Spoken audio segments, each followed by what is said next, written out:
The Ministry of Lands and Natural Resources on July 5 inaugurated 2 community mining schemes at Imampenhia in the Ahanta West Municipality and Kwabre in the Jomoro Municipality to, among others, create employment. But the Nzema Youth Association believes that the venture will leave the community worse off. According to it, Kwabre and its environs serve as critical breadbaskets to many inhabitants.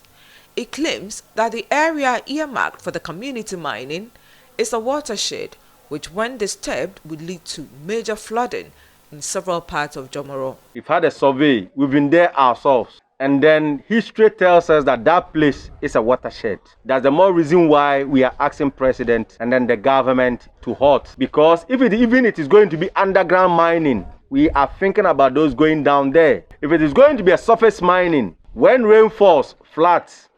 It happened to Telekubukazo, to which we lost a 16-year-old girl, and we don't want that thing to happen to Jomoro.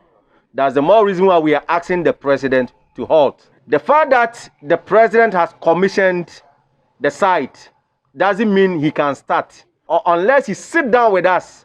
We know what plans he has put in place. Now they say mercury-free machine, fine. If mercury-free machine is out, what are the plans for the land?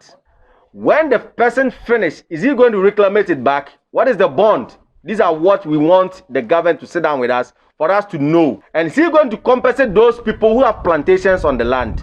These are what we want to know. That's the more reason I say we should halt. President should halt until we get to know those things. Vice President of the association, Michael Adiba, observes that evidence abounds to show that mining, whether legal or illegal, creates wanton environmental destruction and in the end leaves host communities in abject poverty.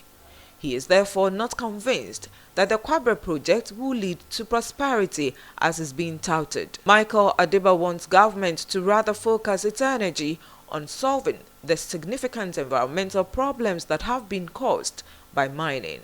He prefers that the area is used for either a 1D1F project or a planting for food and jobs scheme. Before we realize it is in the news that the government has cut a sword or is inaugurating a community mining. We prefer having that of the one district, one factory, and that of the planting for food and job than this community mining. It is better we go in for farming than community mining. That is what we prefer.